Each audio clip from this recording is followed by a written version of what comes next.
Yeah, so we're going to be talking about how to learn, what to learn, how to teach, stuff like that, right? Yep. That's what Tony told us.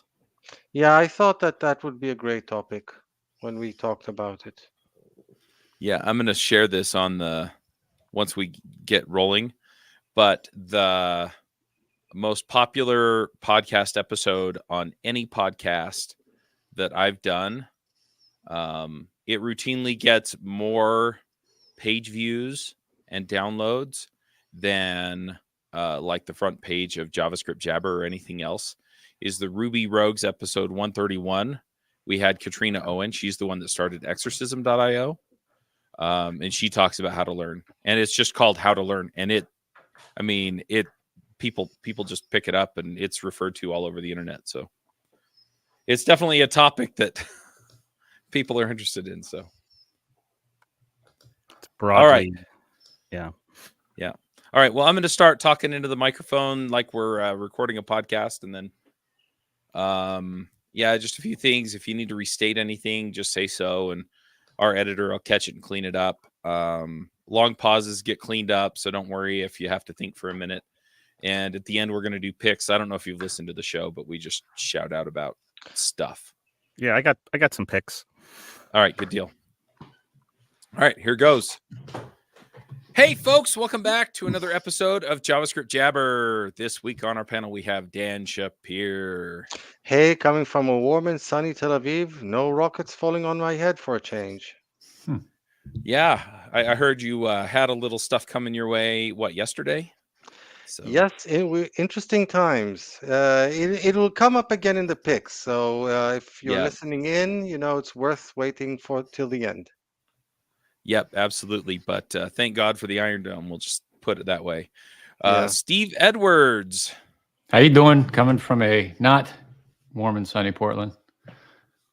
And I'm Charles Max Wood from Top End Devs.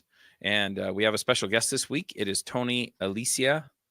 Tony, do you want to say hello? Let people know why you're so awesome, all the stuff you've done on Udemy and Pluralsight and all the other places that you show up. Hi, great to be here. Yeah, I'm 25 years of development, mostly web and database oriented, as well as the psychology of human computer interaction and user experience design. And Oh, I've got cool. and I've got about 10 years as a tech educator.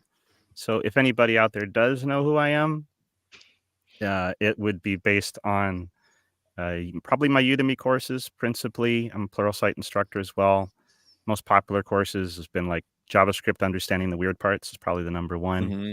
And other stuff JavaScript that's out weird there. parts? Shocker. I know. It'd be a shorter book if you listed the not weird parts. Exactly. So anyway, yeah, that's me. Happy to be here. Yeah, absolutely. I feel like I live in the developer education mecca, because Pluralsight's headquarters is like an hour's drive from here, and John Lindquist lives in my neighborhood. So Cool. Anyway, yeah, and then it seems like there are a bunch of other places that do kind of the same sorts of things in different ways around here. But one thing as we get into the topic of how to learn that I'm just going to put out there is it must have been like 9 years ago. We had Katrina Owen. Now, you all probably don't know her as well just because she was in the Ruby community. But if you've used exorcism.io to learn stuff, she's the person who created that. And anyway, we had her on and we did a How to Learn episode.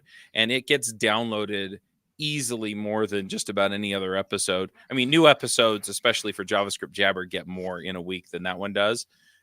But that's about it. Like everything else just comes in behind it. And if you go look at the stats, it's usually whatever the latest episodes are for JavaScript Jabber, Ruby Rogues, and React Roundup. And then it's that one. And then it's the homepage for JavaScript Jabber. So just to give you an idea of how many places are telling people to go listen to that episode, it's definitely a topic that people are interested in. So For sure. So yeah. So enlighten us. How do you learn tech? Easy question. No. Right? I think, well, for starters, I think it's good to define what we mean when we say that we've actually learned something. which I find Uh-huh. useful because people have different ideas about what they think it means to have learned something. So, in the context of software development, and I have tips on learning things, but as far as that idea, in the context of software development, I would say that you've learned something when you have a precise and accurate mental model, as opposed to a Oh. vague or inaccurate mental model, meaning how do you think the thing that you're using works? And maybe a more practical definition is that you've learned something when your knowledge and your mental model enable you to effectively deal with novel requirements and debug problems while you're using that tech. So the reason I say that, I have an illustration I like to use. Let's say you move to a new city and you want to learn the streets. When do I say I've learned the streets of the city? Well, if you just use your GPS to get from home to work and you memorize that route, the GPS says turn right here, then turn left there, etc. You might say, hey, I've learned the route. I've learned the streets of the city. But really all you've done is imitate what the GPS is telling you to do. As soon as there's construction on one of those streets, you have no idea what to do. And if your GPS isn't working, now you're going to start trying to figure your way around. If, on the other hand, you had looked at the map, you got a feeling for the major streets, the major areas, this is the financial district, this is the business district, and you have a mental model of the city. Now, as you're using the GPS, you're also refining that mental model, and you end up being able to say, okay, I know what's happening when I need to go somewhere that I've never been, or when I have construction and I need to get around it. I can do that more effectively. And that's the same way with coding. When a lot of people learn a tech or even say this, how they want to learn tech is just by doing, which is everybody learns by doing. That's important. But a lot of content out there, even on the internet, is about watch me code and you code the same thing. Mhm. And that's the equivalent of the GPS.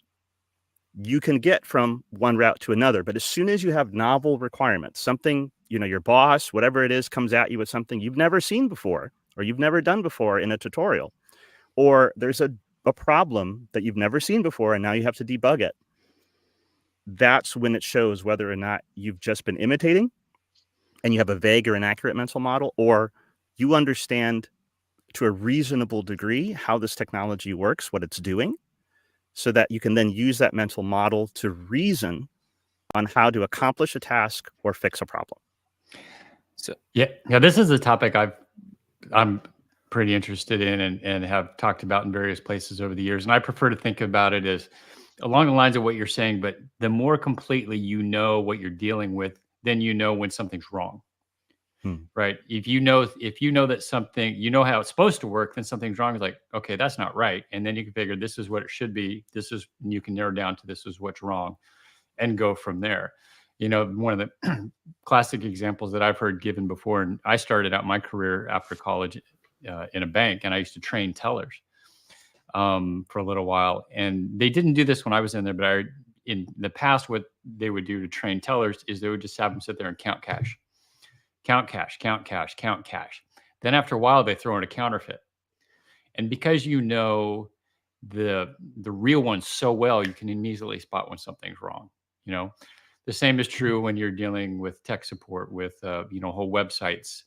I can remember dealing with a huge one when I was at Fluke, and people would say, well, what's wrong here? And I'd think about it and realize it should be doing this. Oh, okay, I bet the problem's right there. Not because I knew what the problem was, but because I knew the base, I knew how it operated, how it should operate. And then I could tell you right away, okay, this is where something's going wrong. So it's not so much, to a certain degree when coding, it's going to be, how to do things, how to write a function, how to do this, how to accomplish this. But at the same time, you got to know the tool. And the better you know the tool, then it's a lot easier to be able to figure out what to do with it once you know it. yeah, I just want to jump in on this too, just for a second, because I've had people, usually the question I get is, how do you stay current? Not how do you learn new tech? But, you get pretty quickly into, okay, well, here's how you know what you ought to learn, but then how do you learn it, right? And, so then you talk about books and videos and all this stuff. And I think the imitation is part of the process. But at the end of the day, then it's, okay, well, how do I know if I've learned it well enough? And I really liked your definition there, where it's, hey, look, I can find my way around the problems that I'm going to run into, right? So, I mean, I've been doing most of my experience has been in Ruby, right? And so if I run into a hiccup, I have 7 other ways that I can think of off the top of my head to try and work around the problem.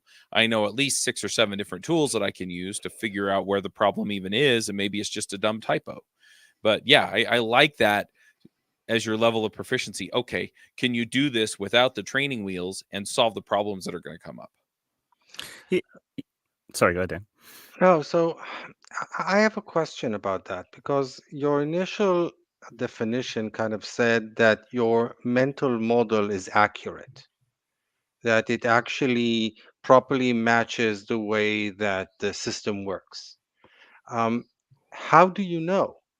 I've seen, especially in web technologies, which tend to be fairly forgiving, I've seen people have really incorrect mental model, yet, somehow manage to muddle through.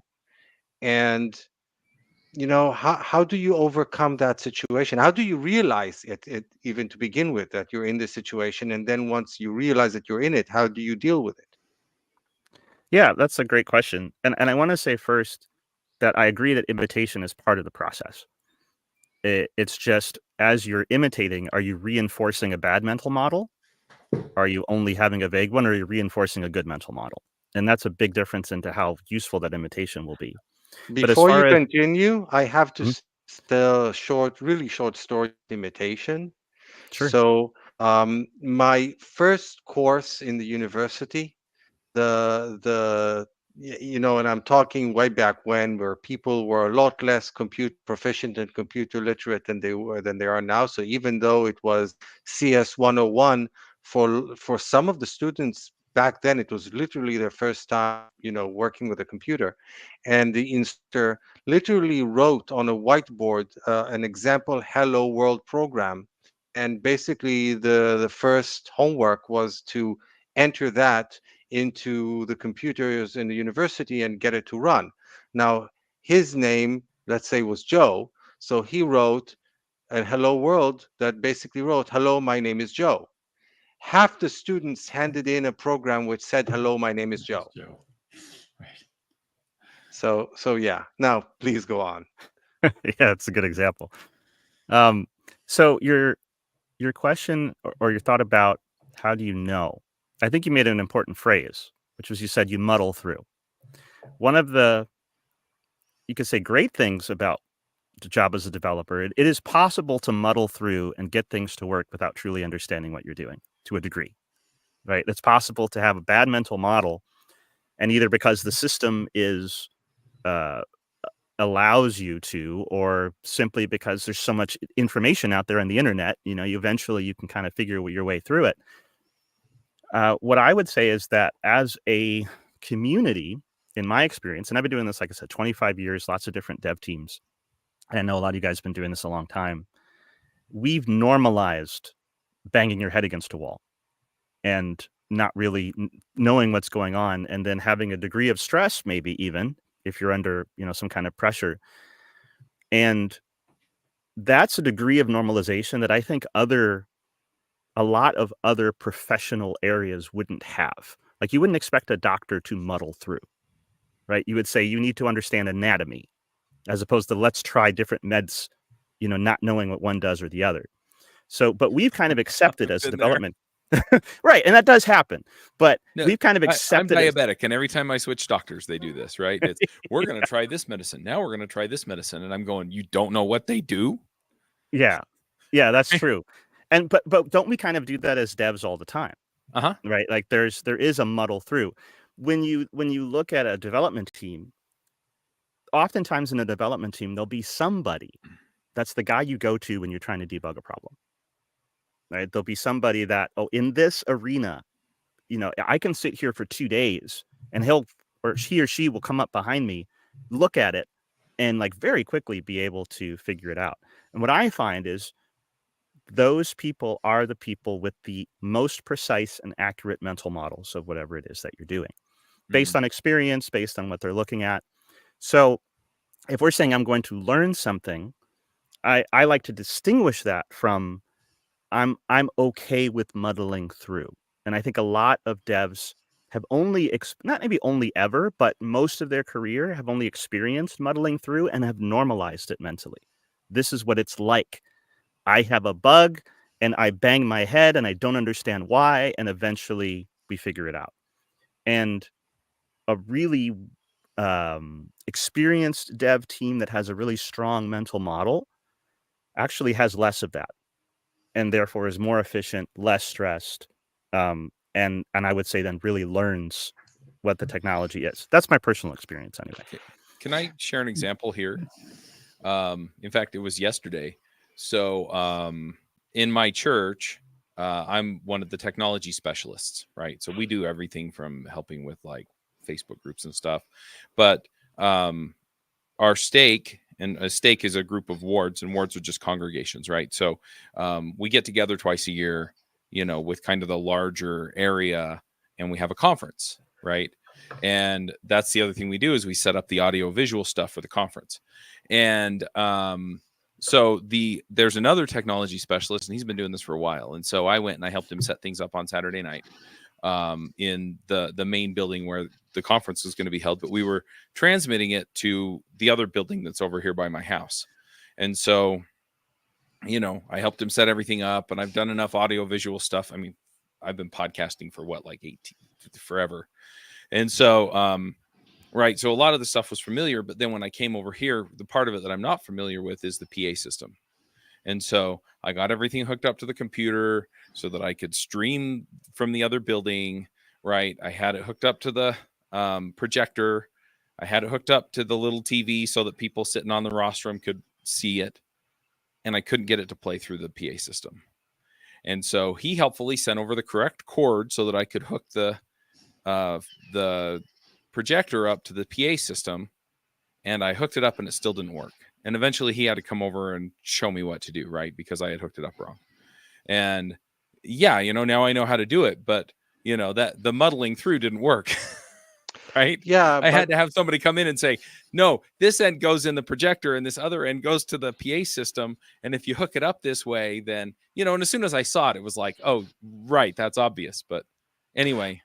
Yeah, but that's the thing, Chuck, because sometimes, and I've seen this a lot in over my career, it's when something doesn't work and you find the expert and you ask, what do I do now? And then he shows you a certain way, and you ask why, and they say, well, that's just because that's the way it works. That's just how it works. That's Yes. just how it works. Yeah. And I literally hate that. Now, obviously, a lot of times that person potentially doesn't really know either. They got this information maybe from somebody else. Maybe this is second hand or third hand or whatnot, and that's just the way that they've been doing it. And for me, if something is really important for me, then I have to understand not only the how but also the why. Yeah. And I think that's kind of key to the whole thing. If you recall, a while back, I think it's over like a few years now, we did this whole series of episodes on React.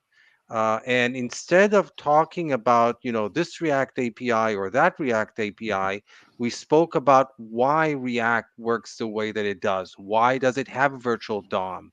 Yeah. What's its role? What's its purpose? What are the implications? Stuff like that. Trying to understand the reasoning rather than the specific APIs, which are might change over time, and and are you can't really remember them anyway. You can always Google them. So but the understanding is something much the understanding the underlying approach is much more fundamental. Yeah. So the first tip that because I wrote these down so I wouldn't forget, but the very first tip I was going to give was that a lot of times devs learn what and how. Like, what am I going to do and how am I going to do it? But when you really learn something, you should learn why, when, what, and how. Why does it exist? What is the problems that it's designed to solve? Every technology exists for a reason. Somebody coded it for something, right? The when is what are the best circumstances under which to use this, which helps keep you from using a tech that maybe isn't the best solution for the problem that's in front of you. And then the what and the how, which is what most people learn, like the APIs and that, etc.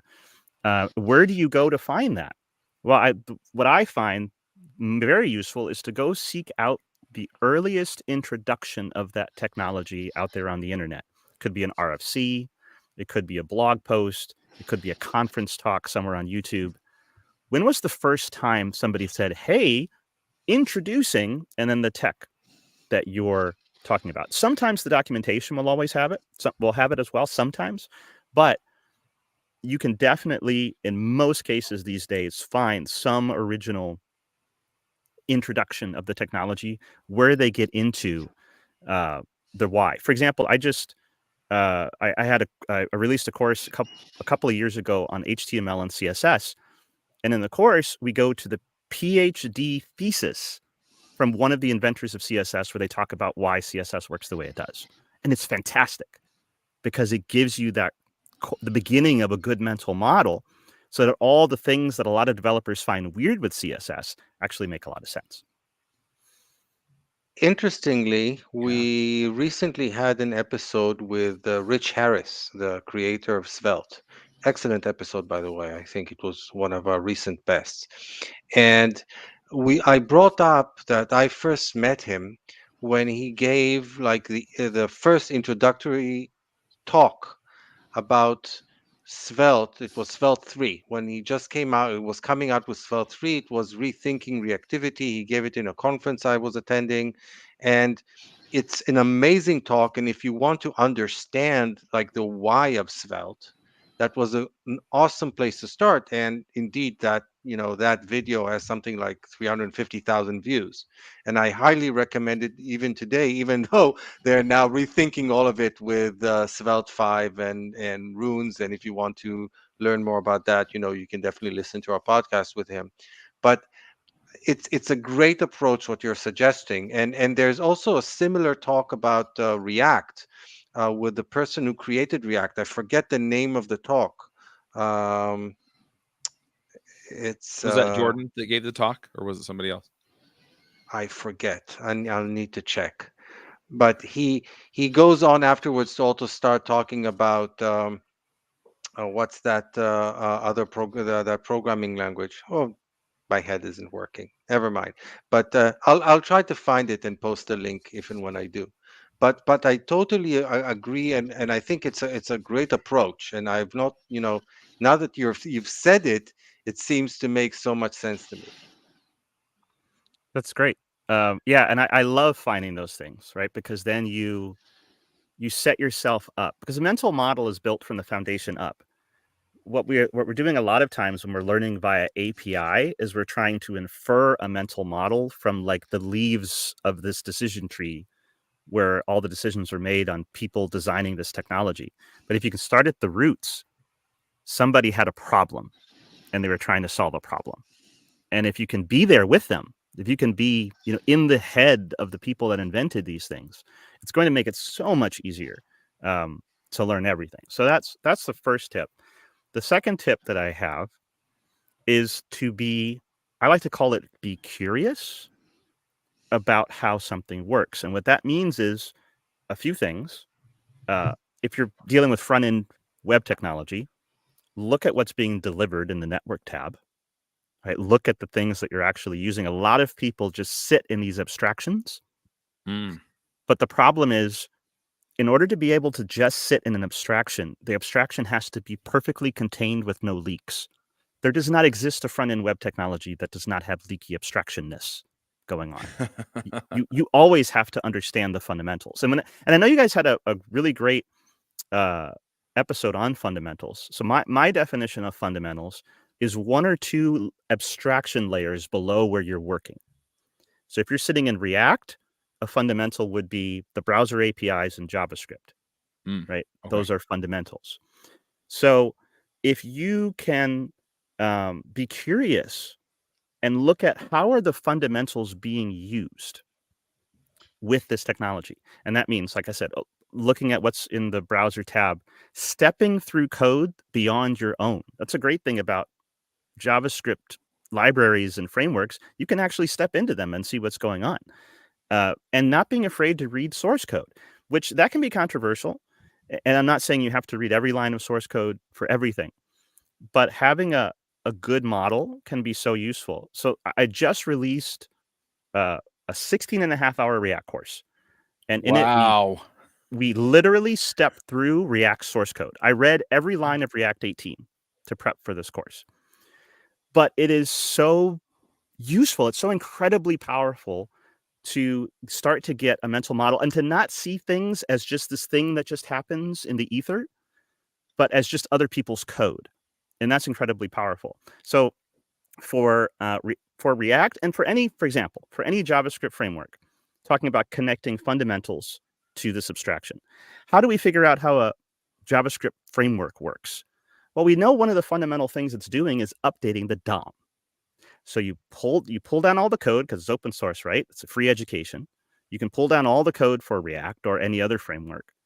And you can do a search for something like append child, which is a DOM browser API. You know somewhere in the code, wherever it's actually updating the DOM, that it's append child or insert or something else that's going to happen to the DOM. Find the spot where it's updating the DOM and then look for where that function's being called. And then look for where that function's being called. And all of a sudden you're going to say, oh, now I see how it's making these choices.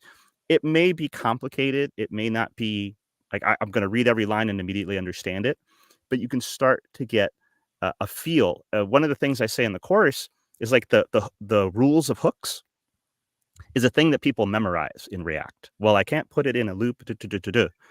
And sometimes something that one of you was mentioning where, well, an expert might tell you the answer, but say, well, that's just why it works. But often it's because they don't really understand it themselves fully.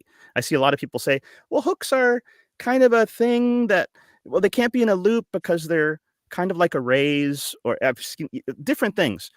If you go in the code, what you see is that a hook is a series of hooks is a linked list sitting on this JavaScript object called a fiber. And every time the function runs, it's going down the linked list and executing all of these hook functions. So it has to be the same every time.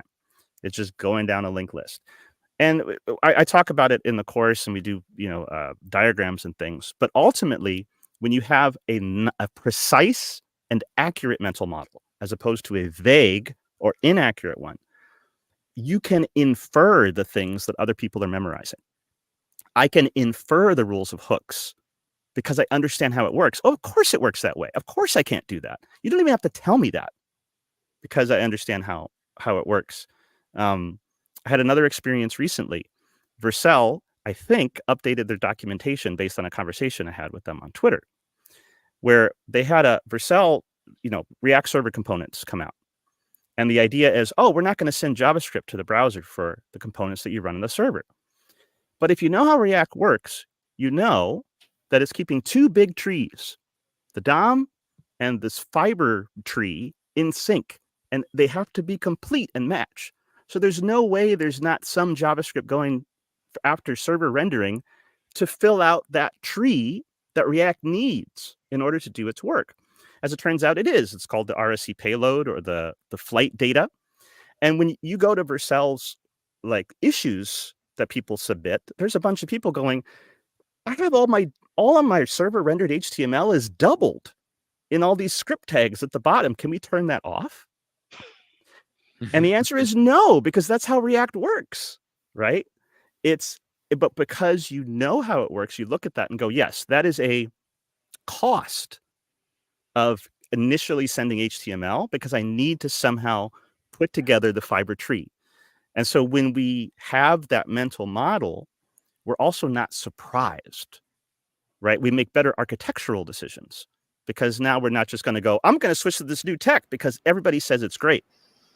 No, we're going to say, well, how does it work? What is it doing? Oh, I'm actually outputting a bunch of big SVGs and a very little JavaScript I'm using for that. This may actually be a bigger download size for my use case, right? As opposed to a different use case where an RSC would be great. So again, that's like kind of two tips in one is to be curious, look at what's going on, take the time. And people will say, I don't have time. But the muddling is also time. It's And true. in my experience, the time you invest in understanding will over, a period of time, eventually you will make up that cost and then much greater because you will muddle less. Hey, Chuck, just as a shout out, you're talking about reading source code. We did an episode exactly on that. Yep. Not too long after I started, episode 408 of Reading Source Code with Carl Mangazi. We talked Yeah, all that was about, an awesome episode. yep, reading source I love code and Carl. why and how and so on. So Yeah, Carl's great. He was a host on React Roundup, I think, for a while, Yep, wasn't for he? a while he was. Yep. Yeah.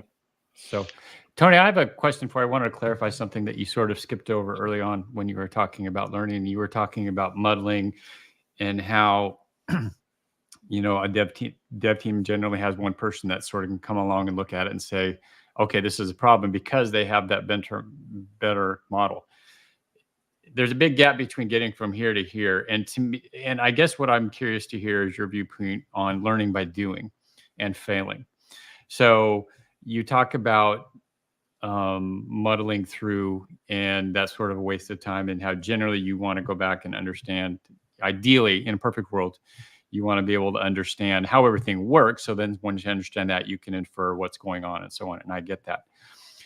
At the same time, based on my personal experience, and I'm like many people, many Java script devs or devs of any type, I learned by doing, by getting in and mucking around with something. And based on my experience, not just with coding, with the fire service, with any other thing I'm involved with, doing something and failing will imprint the right way to do, and learning to do it right. Let me correct that. Will imprint it on my brain and help me remember it much more than doing it right the first time.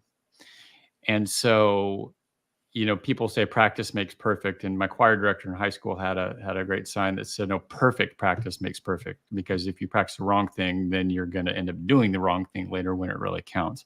And this is true in athletic competition when you don't have time to think about something, you just have to do. So I'm curious to see your viewpoint on how that fits in, where doing it and failing at doing it, okay, now it works. It's like the famous quote that Edison said is, I failed 499 times, but each time I didn't think I failed. I just learned one thing that didn't work, right? It doesn't work. And so then now you finally, what does work. So my point is doing and muddling does have its benefits. While ideally you would want to go back and that's how I am, is wanting to know how everything works. A classic example that I've given for is learning a language. I'm a Spanish speaker, and languages came really easily to me. And if I had wanted to learn more languages, I could. But I have seen there's two different kinds of ways to learn a language. There is what people call conversational. And then there's the learning the verbs and the nouns and the conjugations and the different tenses and all that kind of stuff. So you can learn a conversational okay, if I say this, it really means this. I'm like, okay, I want to know the verbs. I want to know the adjectives. I want to know the pronouns. I want to know the conjugations. I want to know the tenses so that I can easily put something together. But not everybody's that way. So I'm rambling. So hopefully all this makes sense. But I guess I just want to get to the point of saying the muddling does have benefits at some point. And to an extent, I'm going to say it's an extent. I'm curious to see what you think. No, I 100% agree. I'm a muddler, right? We're all muddlers at some point, right? With anything. And when I think of it as an iterative process, you have a degree of understanding, hopefully, from the why and the when, and then you start to muddle, right? Maybe you imitate somebody else's code. You start to work through it yourself. You come across something, you do it wrong. The issue, I think, is the feedback loop being accurate during the muddling. It is possible to reinforce an inaccurate mental model, because it's possible for you to do something that you think works for reason X. It actually works for reason Y, but it worked. So you just say, see, my mental model was correct, when it's actually not. So that's, I think, is a little bit of the danger. So oftentimes in real world, right, in a real world scenario, you're just trying to get it to work because you have a job to do. So you do have to get it. You have to get it working. And if you get it working without fully understanding why it's working, it's not the most comfortable foundation to sit on as a developer, right? I don't know why this is working, but it is. We've all been there, probably, right? At some point in our in our lives. But we're also can be under different pressures, right? Business pressures, work pressure, client pressure. So what I like to say is, when a team or you as an individual get something working and you have that moment where you do a retrospective on a problem or on something that you're working on, even if it's just you by yourself, try to see if you can plug in what just happened back into your mental model. And then the failure will have its maximum benefits. Like, for example, I'm thinking like, I'm going to go way, way back. Like one of the earliest examples I ever had of this in my personal development career. I'm going back to ASP.NET. Right? That's how far Whoa. that's how far back we're going. So ASP.NET would keep your form data in the form after you submit it, even though it was a page refresh, right? A lot of people didn't care how that worked.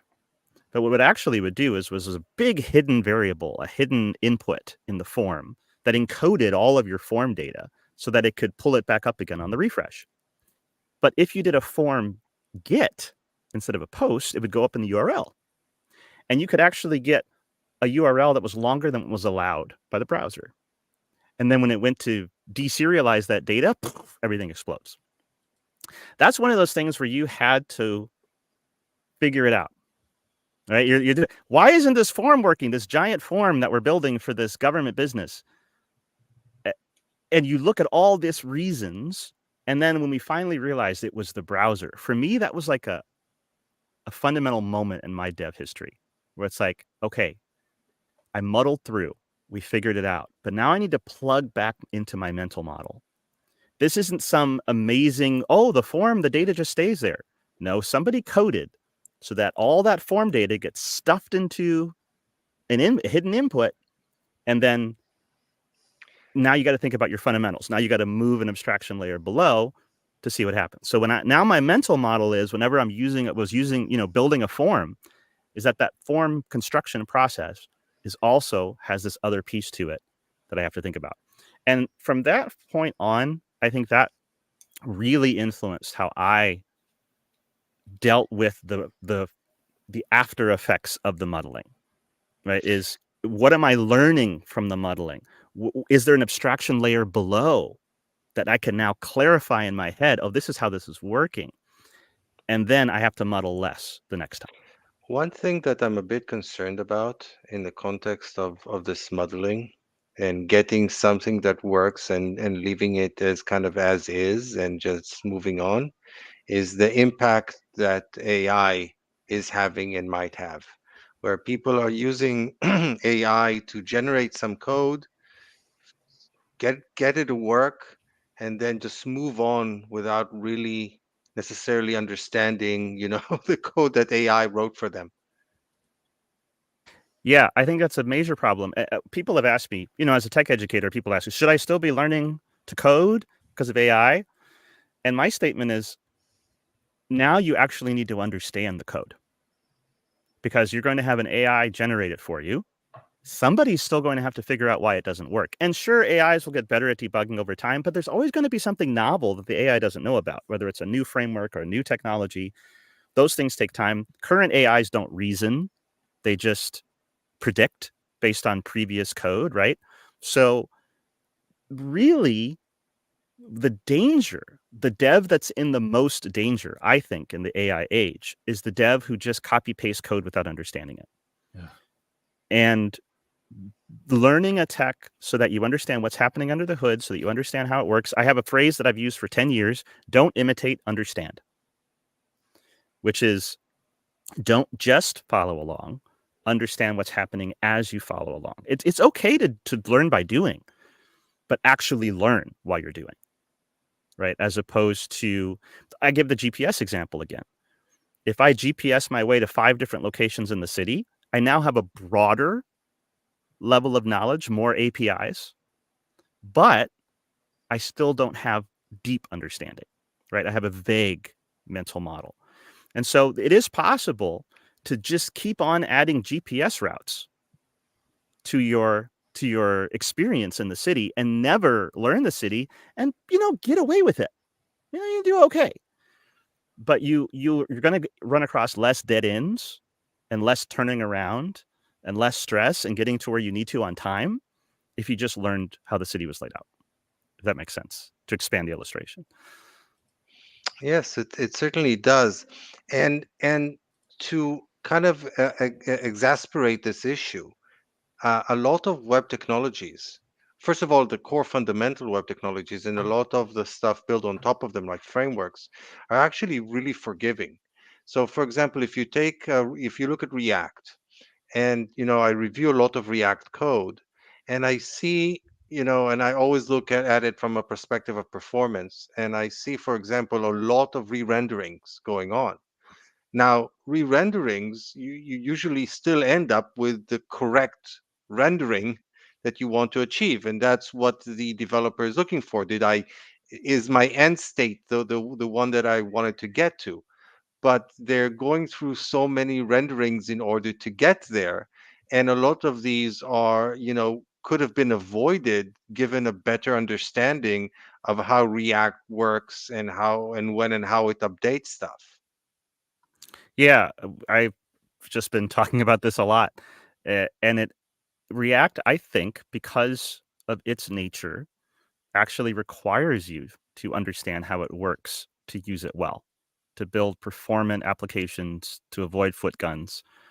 There's not a ton of, I like to say, let me put this the right way. I like to say, make it hard to do the wrong thing and easy to do the right thing. Right? If you're building an abstraction. Falling into the pit of success. That's another way to put it. Yeah. React, as popular as it is not great at that. Right? You really do need to understand how it works in order to be performant. What it is good at is you can just get something working, right? Which is two different things. So the degree, and I think that's pretty true with all of these abstractions that we live in as web developers, is we just add abstraction layer on top of HTML, HTTP, CSS, JavaScript, browser APIs, and SQL. That's our bottom line. Everything else, for the most part, is just layers of abstraction on top of it. We're rarely introducing a new ability. What we're introducing is somebody else's code that uses those baselines to do something. Right. So getting your fundamentals really strong is also going to enable that. So when you look at React and you look at re-renders, that's really connected to pure functions in a lot of ways, right? Oftentimes. And it also is connected to understanding objects and passing by reference, right? It's understanding shallow versus deep equality. And if you have those fundamentals, then you can explain how to avoid re-renders in the context of the fundamentals. You can actually go look in React source code, I went and did this, and you can find where it shallow compares props. And you can say, oh, there it is. And if the shallow comparison is equal, then it doesn't do this other work again.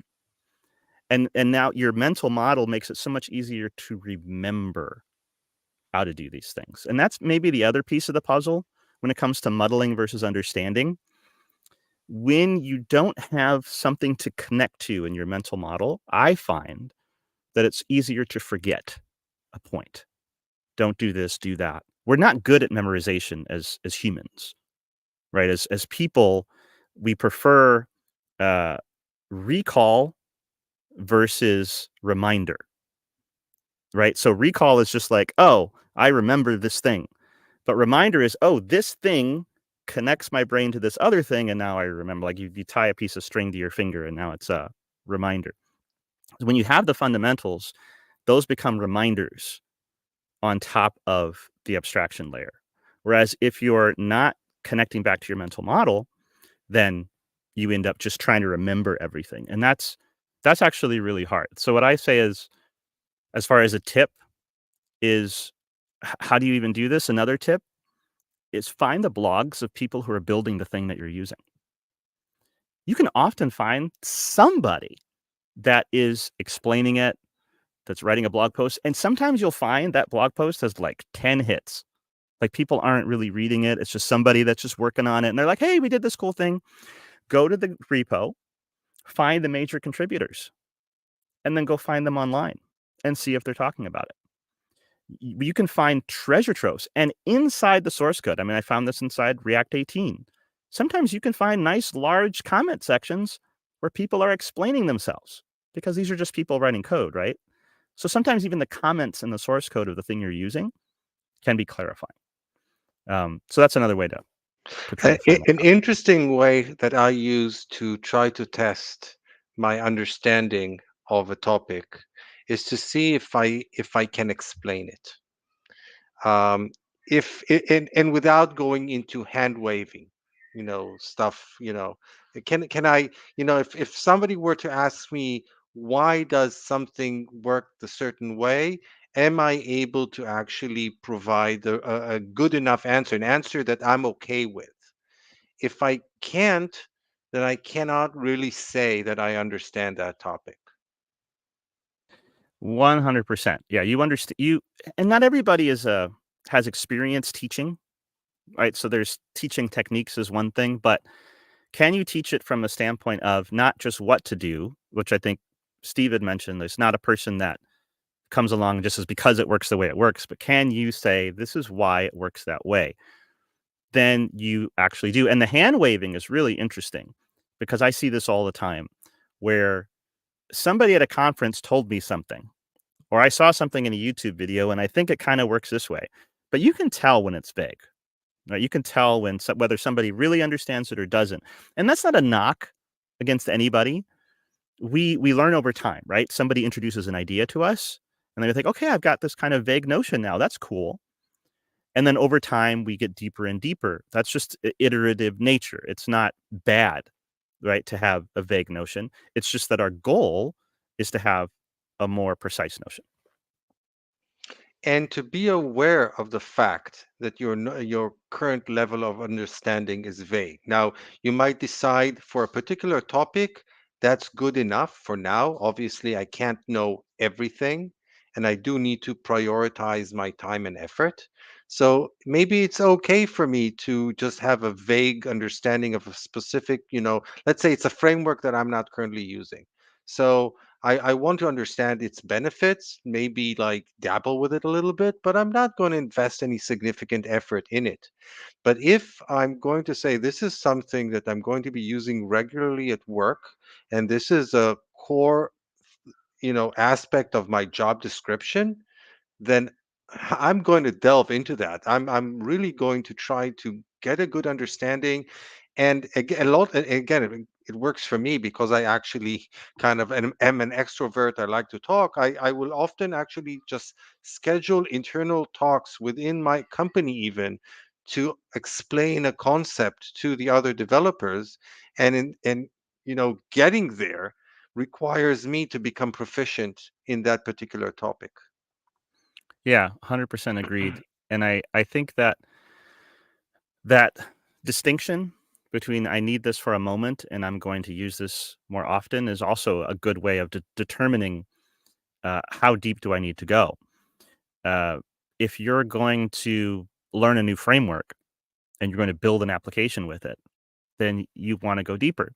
If you npm install some little library that does something that has many downloads and everybody knows works and is fairly innocuous, then maybe you don't have to go that deep, right?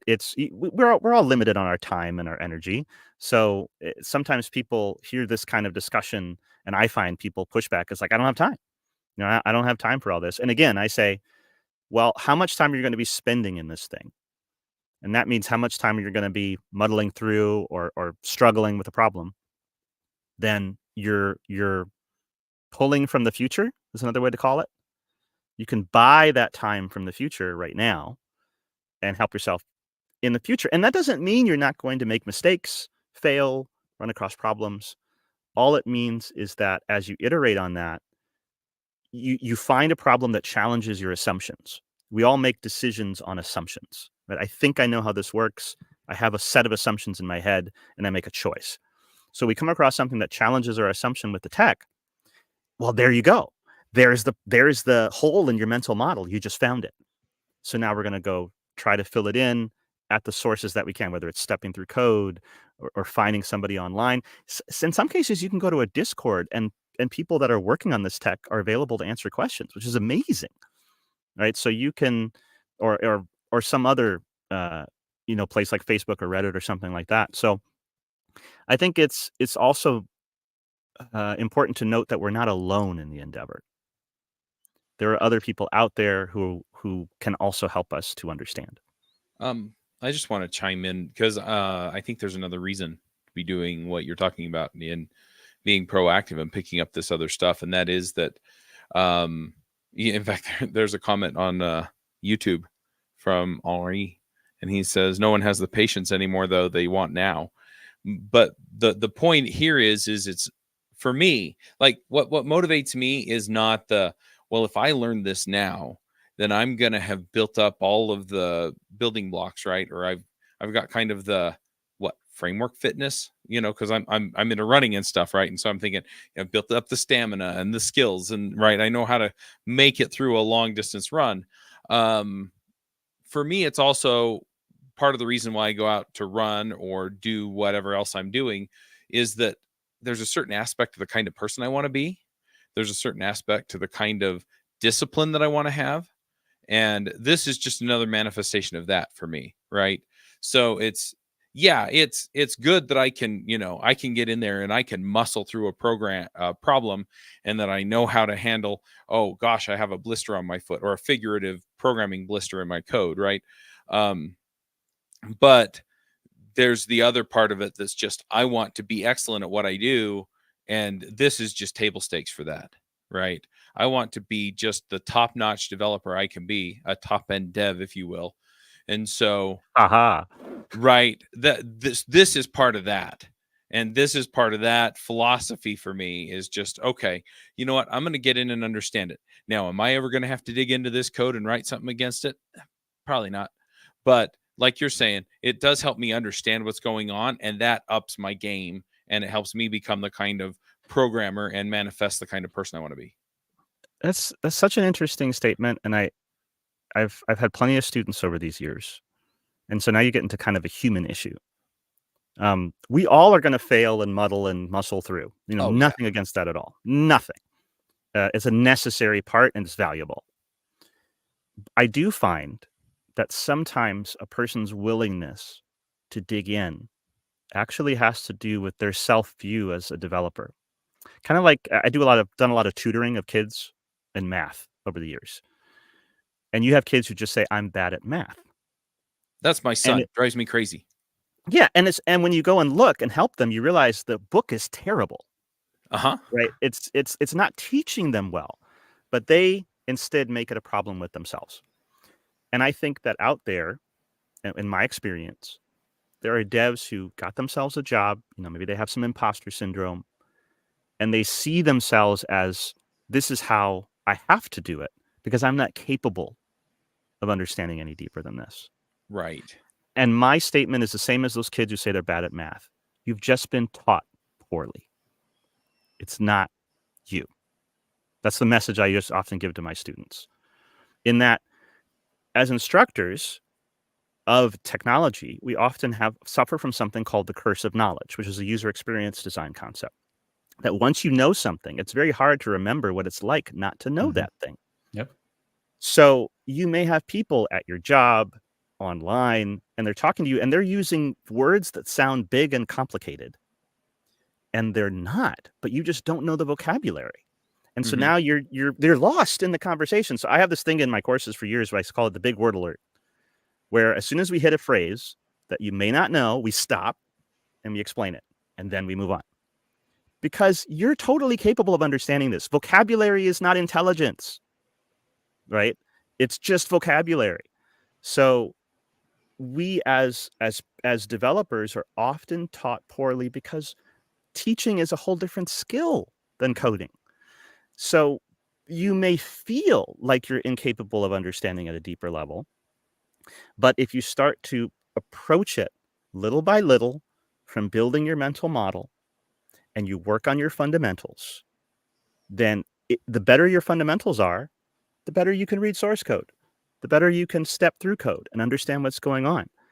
And you'll start to develop self-confidence. And that's what I've seen happen with people, is that they're like, you know what, I feel like I can understand this. And I've started digging around in source code, and I saw this, and I saw this technique I never knew you could do in JavaScript. And so I started doing it myself. I love that, because that is the kid who says he's bad at math realizing in an hour explained a different way that he can actually get it. And I think that there's a lot of devs out there that looking for that experience. Well, and to your point, I mean, this is what I've gone through with my son with his math classes, right? Is he'll be like, I just don't get it. The teacher didn't explain it right, blah, blah, blah, blah, blah, right? And so we'll sit down and we'll work through a few problems, right? Because I happen to be very good at math, right? And so, you know, or at least I have confidence. And I mean, I did the math competitions in high school and, you know, all of that stuff. I have a degree in computer engineering, and so I had to take the advanced math classes. So I don't know if good at math is so much as that I've just done a lot of it, and so I see the patterns, right? But whatever the case is, right? And so we work through a few of them. Well, this isn't how my teacher told me to do it, but does it make sense to you? Why, yes, it does. Okay, well, do 3 or 4 more of these, and then come back to me with where you get stuck on any of them. And inevitably, on the 3 or 4 of them, he works out 2 or 3 of them. And the last one has some little niggly trick to it that is like, okay, you've got to think about this in this way. And then the light comes on again, and you go through the same process in a smaller way. Yeah. And I've had the exact same experience. And I think the difference is memorizing, right? Because the class in the math class will say, use this formula. Mm-hmm. And then they're given a novel problem, right? Where it's not very clear how to use the formula. Right. But when you go backwards and go, well, actually, this formula represents this triangle. Let's draw the triangle. Or this formula represents this happening on the number line. Oh, that's what that means. And then now there's a mental model to rely on, to lean on when dealing with novel circumstances. And I think it's one-to-one with development. But and here's kind of the thing with development, to an extent, it's always a novel circumstance. You're not solving a textbook problem where there's a textbook solution. You know, the whole point is you're creating new software where that software did not exist before. Now, you know, obviously we're creating a lot of similar solutions. You know, frameworks exist because there's such a huge overlap between the And problems design that we're patterns. solving. And design patterns, exactly. But still, at the end of the day, there is something unique about what you're building compared to every other program that's ever been written. You know, it might just be the color of the UI, but it's still unique. Um, so that I think is a really key aspect. And Henry just made another interesting aspect. He said that devs are also asking to learn only what they need to get a job, nothing more, nothing ancillary. So and to be honest, to some extent, I really can't blame them. I mean, if you're a junior looking to find a job, and there's just so much to learn, you know, it's kind of, you know, it's easier for us to an extent. A senior, we've seen it all, but you're just coming into the field, and so many devs have so little experience. You know, like I don't know, like the median experience is like what, 2 3 years. So, you know, how do you deal with the quantity? How do you prioritize? Yeah, that's a great question. And I thought about this one before this this recording.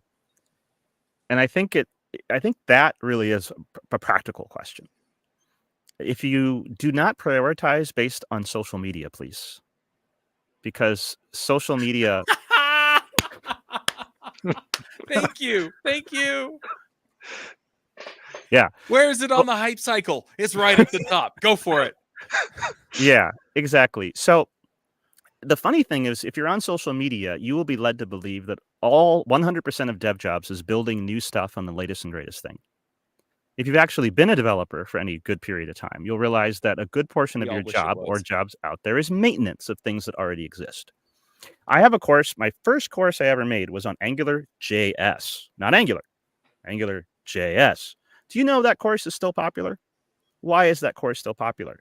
Because there's a bunch of Angular JS apps out there that need maintenance that people aren't rebuilding yet, that are probably very important to some company.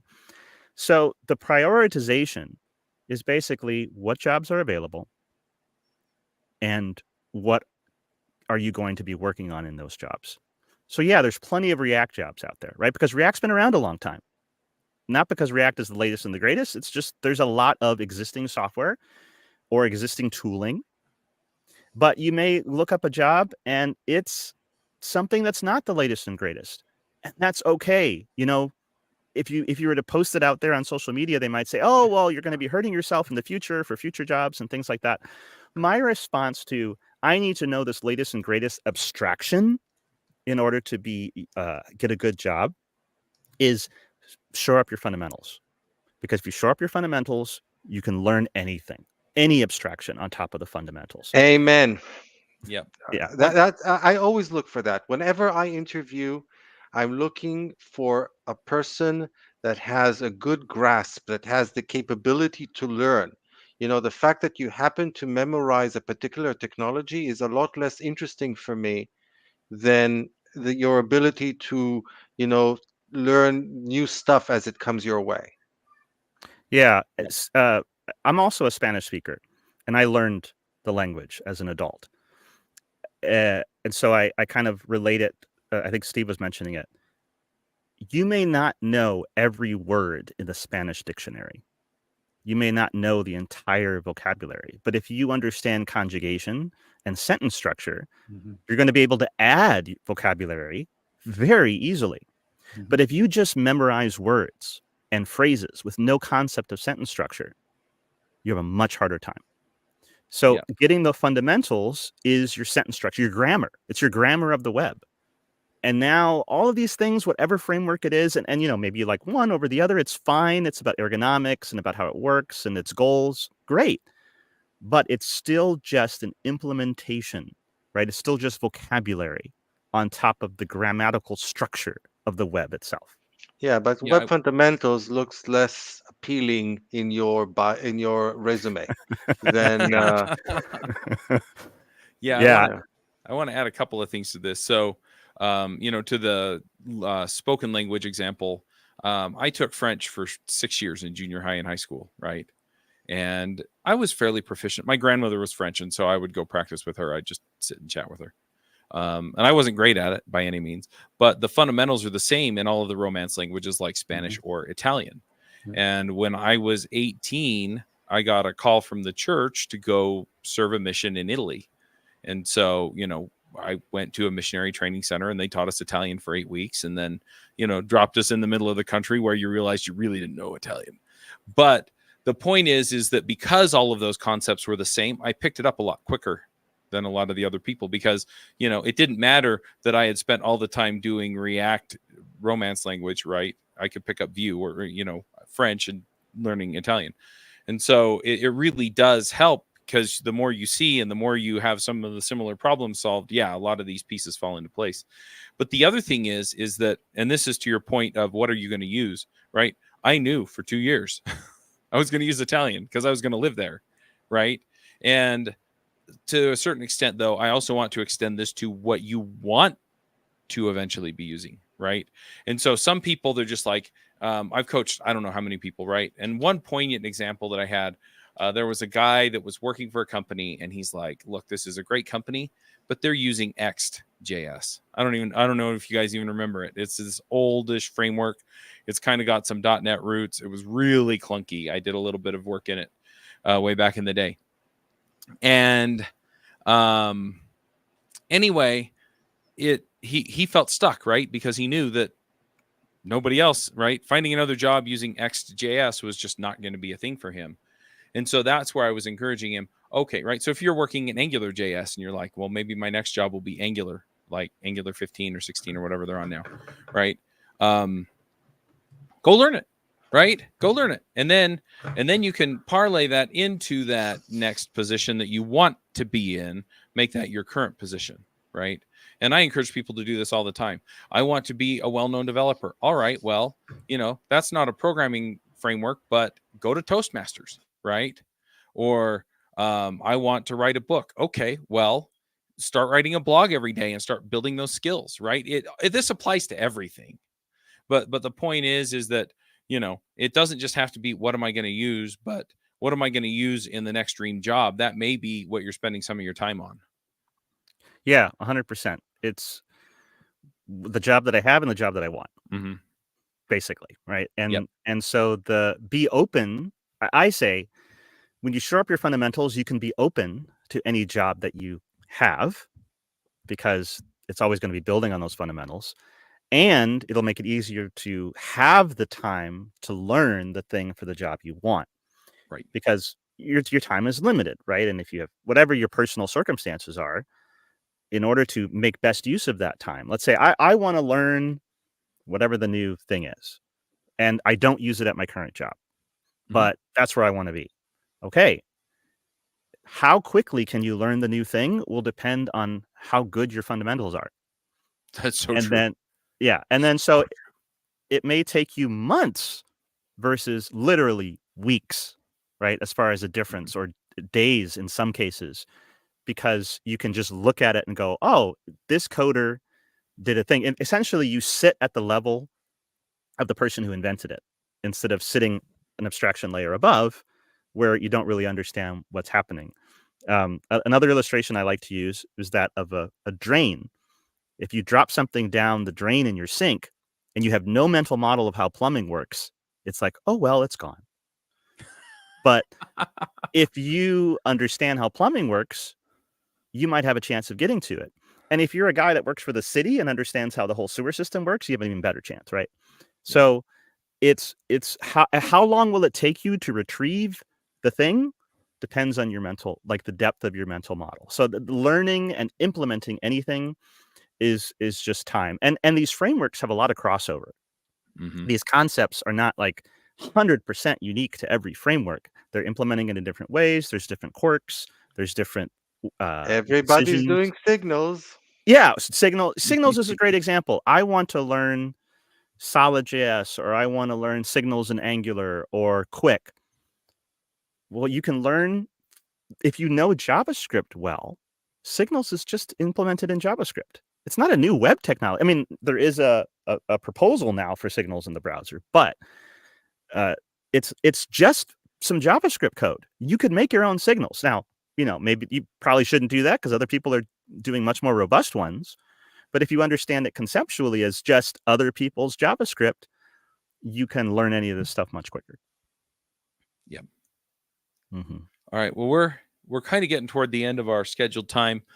Is there anything else? Like, I'm just thinking, something that is fundamental to understanding how do I learn? What do I learn? That kind of a thing that we haven't touched on yet. I think, honestly, I think curiosity is, and I mentioned it before, but I really do think curiosity is the differentiator. You're going to ultimately do better the more curious you are as to how something works.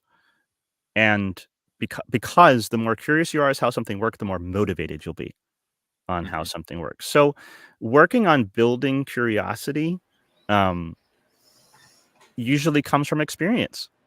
The first time you break something down and realize how it works and you get that huge light bulb, that's addictive.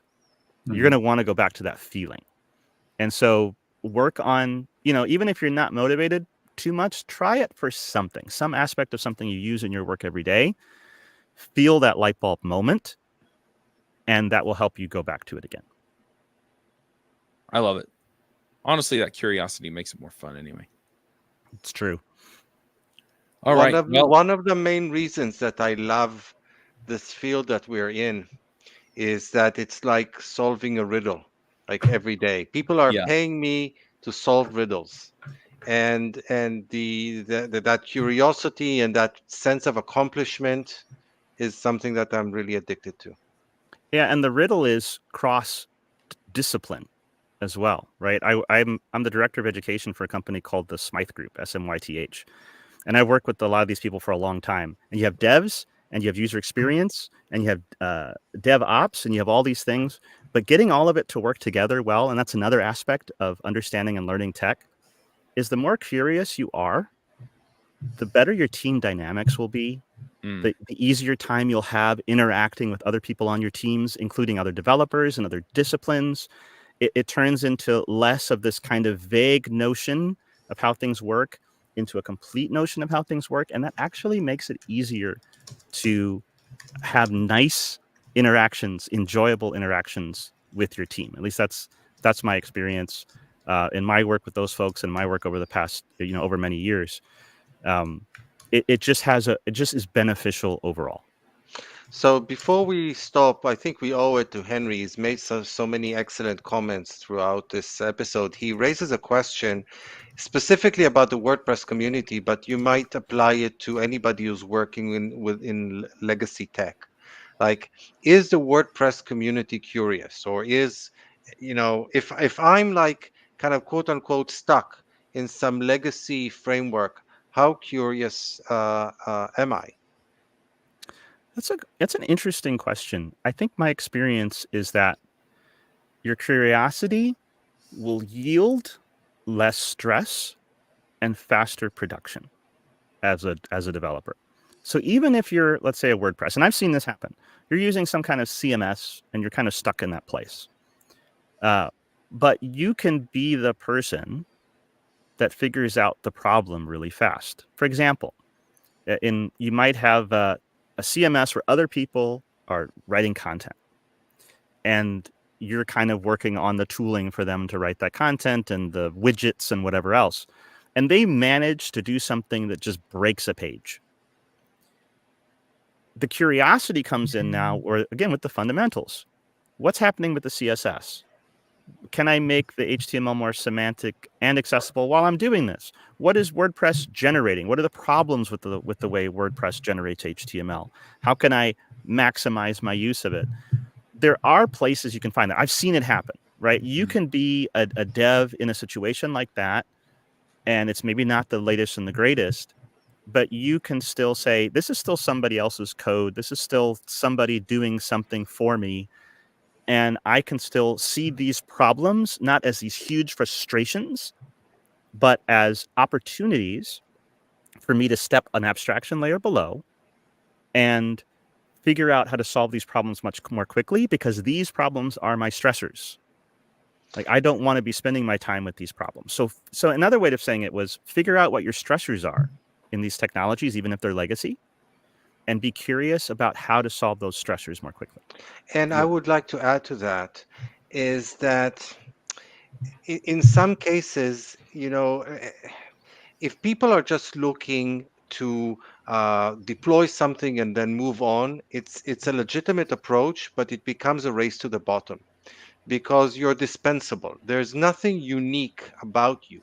On the other hand, if you're that person who is able to delve deeper and be able to solve the sticky problems and be able to integrate those legacy technologies, for example, with some new stuff that's coming out, that gives you an amazing leg up. I knew this guy like what 20 something years ago. He was one of the last AS400 developers, like certainly in Israel, but probably in the world. Those of you who are not familiar, it's this legacy system from IBM, was really popular back in the day, but then kind of fell off as the PCs replaced it. And he didn't just understand AS400s better than anybody else. He knew how to integrate them with new and modern technologies. So organizations that had AS400 systems, when they brought him in, it was beyond just keeping the lights running. It was also a stepping stone to the future. He would show them how they could take their existing system, integrate it with new services and capabilities that would eventually enable them to actually move off those AS400s into those new technologies. But along the way, he made a ton of money. Yeah. This is an excellent point, and I've seen this multiple times. Somebody will, in my own coursework, I always try to teach fundamentals up, right? And so somebody will come to me, and something that's satisfying for me is somebody will say, I went to work. I didn't really get if what you were teaching me was useful, but I went to work the next week and I was able to solve this problem super fast. And the thing is that when you're the person that solves the problem faster, there's no guarantees, right? There's no guarantees on jobs. But if I'm the boss and I'm looking at a dev team, and one of my members of that dev team is the person that bounces around and quickly helps people figure out problems because they're so good at understanding what's actually happening, integrating old systems, all of these things, their fundamentals up. That's not the first person probably I'm going to think about when the company has economic difficulty to start laying off. Again, no guarantees, but you do help. You help your there's a difference between getting a job and keeping a job. And maybe that's that's to me is kind of like the clincher. People are so worried about the getting a job, but all of these things that we're talking about help you keep a job. Yeah. I want to throw one more thing in, especially on the WordPress question, right? So I've gone through a bunch of iterations with top end devs, and we've been on WordPress twice. And the second time I actually had to write a plugin to manage having multiple podcasts on the same system and all this stuff, right? And then I've also worked with other organizations, right? So right now I'm the vice chair for the Utah County Republican Party, and our website's on WordPress, right? The state party's the website is also on WordPress, incidentally, and I've been doing some stuff with that, right? And so what's really been effective there, yeah, am I doing anything technically innovative? No. But these organizations that have gone from we just need a web presence, right? Which is where a lot of people reach for WordPress, right? So they reach for WordPress and it's, okay, I put up a theme, I filled in all the blanks, and I have a website. Now it's, hey, how do we engage people? How do we serve the people who need our resources? How do we, right? And so it's much more of this communication and marketing problem than it is a web and technical problem. And so the innovation and the innovative, curious thought is as much, how do I put something in front of people that's going to give them what they need, as it is, how do I find the right plugins or combination of things or write my own code to effectively do what needs to be done. And so the curiosity doesn't have to look like I'm not using plugins, I'm writing my own code. It doesn't have to look like I'm doing things the way everybody else does it. You can do everything the way everybody else does it, but because you have a unique grounding in your problem or in the thing they're trying to solve, whether external or internal, and you can be curious about, okay, how do I take this to the next place? And what that may mean is that you start picking up skills beyond the technical skills, right? So now it's, okay, what's going on in the wider world of marketing?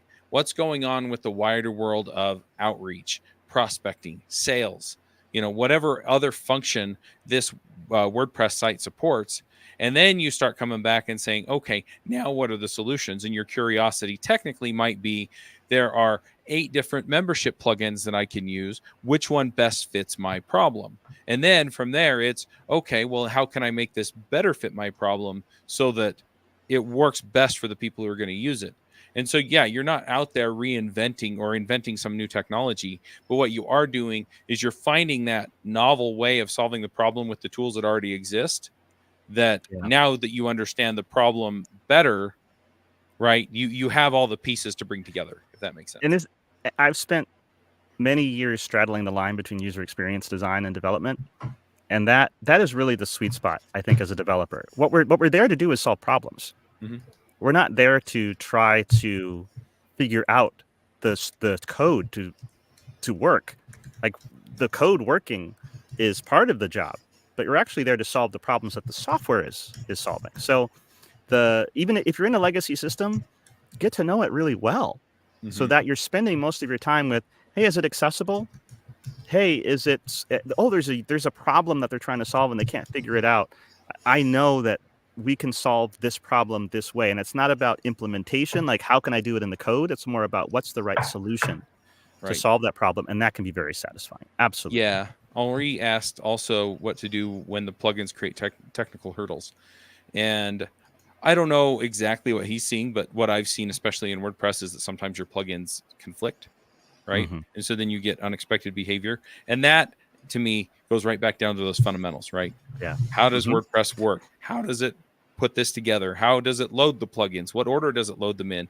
How does it execute the code that comes in the plugins, right? And so when you understand those, then it's, okay, so what's probably happening is I'm seeing this functionality stomp on that functionality. And now that I understand how everything goes together, here's why it's probably happening. Yep. And it goes back to that initial question, right? It's not what and how. It's Yeah. why, when, what, and how. And if you can answer all those 4 questions, your development life will change. Yeah.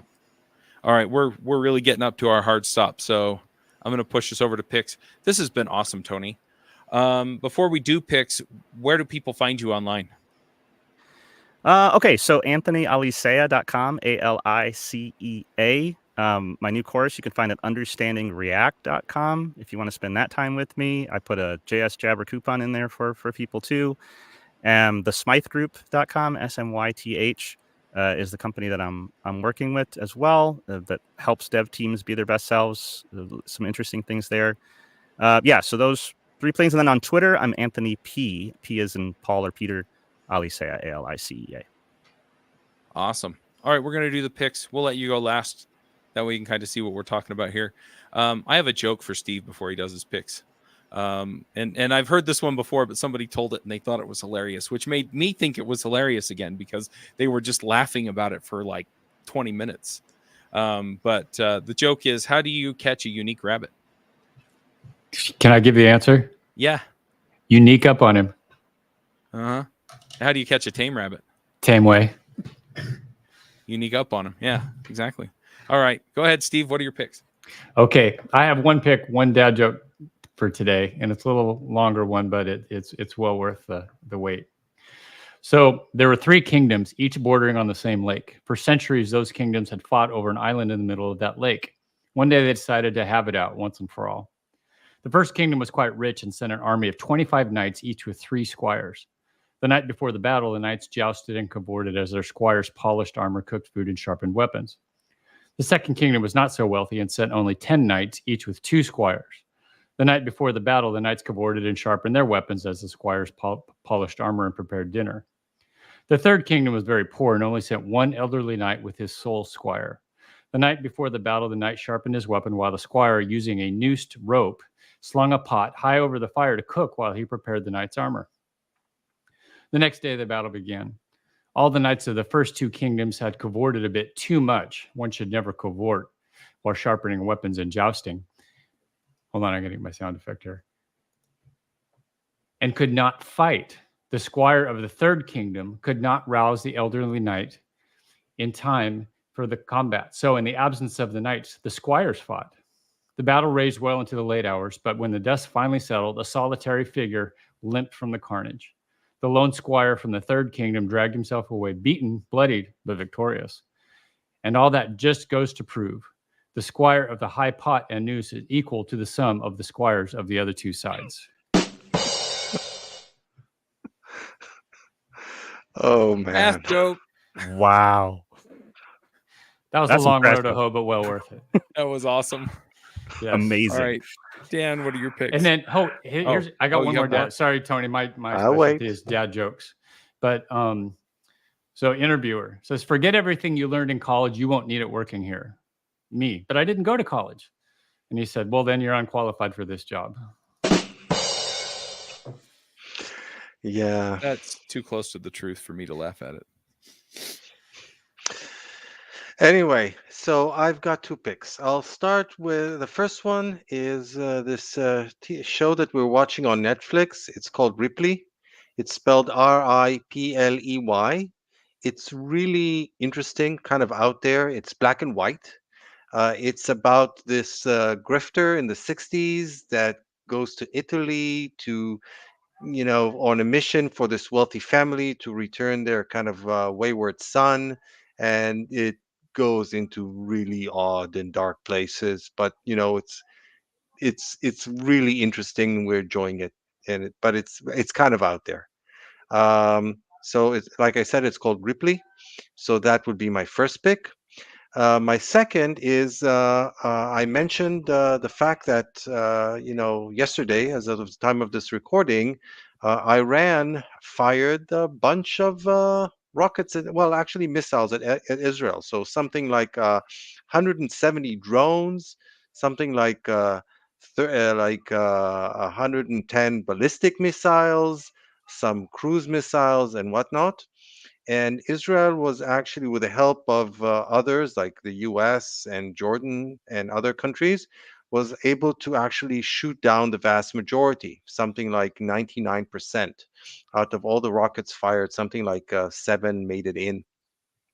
And the reason that I'm kind of mentioning it in the relation it has to me is that when I served in the army, I was actually in the Israeli army. I was actually heavily involved in the experiments for the Arrow anti-ballistic missile. So actually shooting down the ballistic missiles, you have like a layered defense system. You use different ways to shoot down the different things like the drones or the cruise missiles, but for the ballistic missiles, you actually want to intercept them in outer space if possible, which is kind of pretty amazing. Think about that. You're shooting down missiles in outer space. And like I said, I was heavily involved in the test for the Arrow missile, and now it's really gratifying to see this, protecting my country and saving lives. So, that would be my second pick, although I'm not sure what I'm picking. And those are my picks for today. Yeah. As a freelancer, sometimes my projects don't ever get used. I guess it's pretty gratifying to seeing it used in that way on that level. So that's awesome. I'm gonna pick. I've got a bunch of picks today, and so I'm just gonna work through them. My first pick, I usually pick a board game or a card game. This one's a card game. It's called Doomlings, and it's kind of loosely based on kind of genetics. So you have different traits. You have trait cards that you collect is effectively how you win. You get however many points they say they're worth at the end. So some of them this is worth 1 for every one of them you have, right? So if you have 12, then you get 12 points. Some of them it starts as worth 17 points, but every trait card you have diminishes its worth by 1, right? And so then you're trying to play other trait cards that allow you to discard trait cards that you have or play them on other people or things like that. Anyway, and they're different colors, and so some of them give you bonuses for having more of one color than another.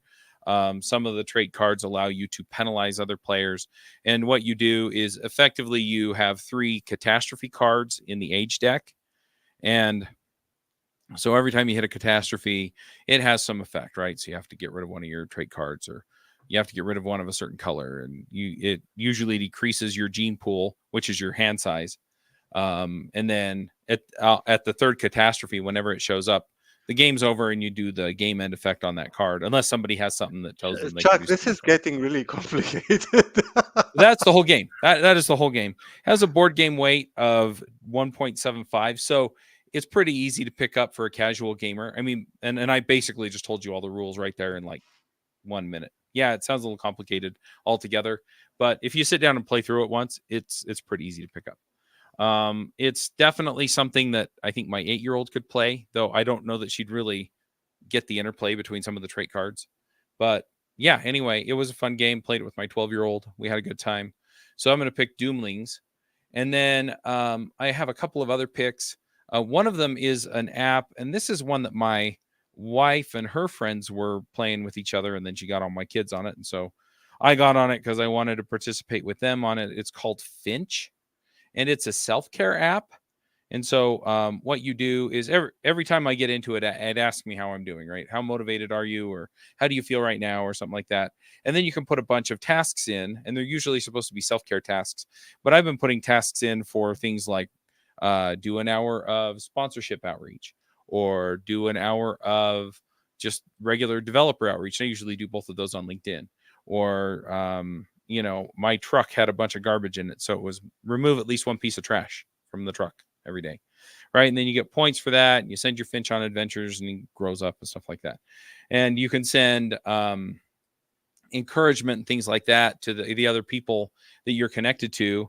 And so anyway, if you want to pick it up, it is, I think it's finchcare.com. Yeah, finchcare.com. It's an iPhone and Android app, and I'll put the link here in the comments on YouTube and Facebook. And then if you want to add a friend to they call it your tree town, you can, you just have to have their code. So I'm going to put my Finch code in there as well.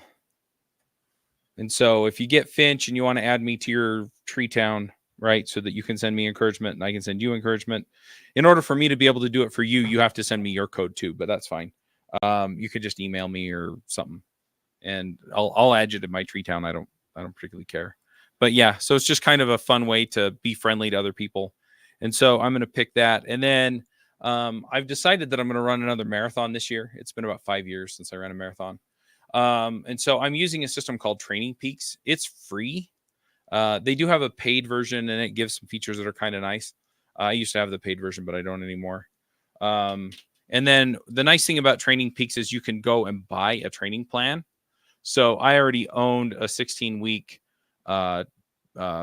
training plan for marathon.